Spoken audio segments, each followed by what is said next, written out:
சொல்றத மட்டும் கேளு. காரை ஓட்டு. என்ன செய்ய போற? நான் அவனை காப்பாத்த போகணும். நீ காரை ஓட்டு. Okay okay.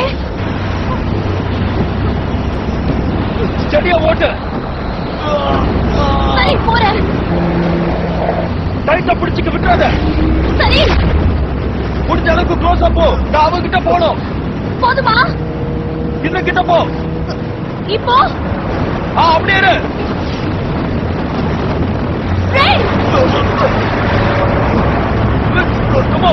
மேல வா.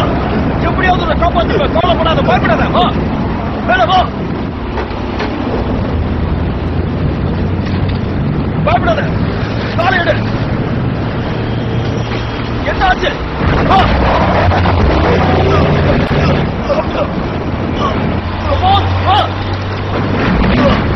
இப்ப கிட்ட வா. இன்னும் கிட்ட வா.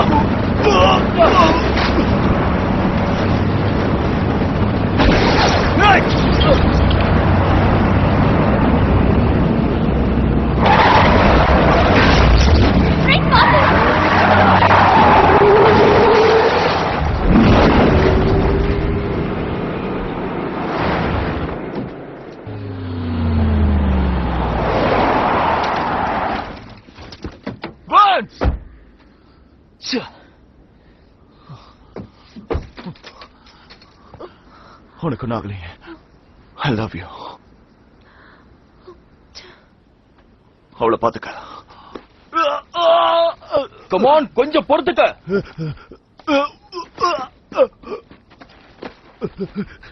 10 நிமிஷத்துல ஹாஸ்பிட்டல் போலதான் இவன் செத்துருவான்.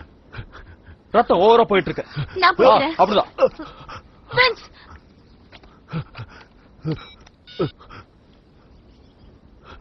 எஸ், நான் ஆபீசர் பிரைன் தான் பேசுறேன். நான் இப்ப டியூட்டில தான் இருக்கேன். எனக்கு ரொம்ப அர்ஜென்ட்டா ஒரு ஹெலிகாப்டர் வேணும். நான் வட எல்லை கிழக்கு பக்கமா 6க்கு 140 மைல் தூரத்துல இருக்கேன். மெடிக்கல் ஃபெசிலிட்டிஸ் உடனே வேணும். இந்த ஆளுக்கு 42 வயசு ஆகுது. உயரம் 6 அடி இருப்பான். எடை 200 பவுண்ட். அவனோட ரைட் ஹேண்ட்ல குண்டு அடிபட்டிருக்கு. அவனுக்கு நிறைய ரத்தம் போயிட்டு இருக்கு. அவனை சீக்கிரமா காப்பாத்தி ஆகணும். நான் உங்களுக்காக வெயிட் பண்றேன். சீக்கிரம் வாங்க, லேட் பண்ணாதீங்க. சீக்கிரம் வரலன்னா செத்துருவான்.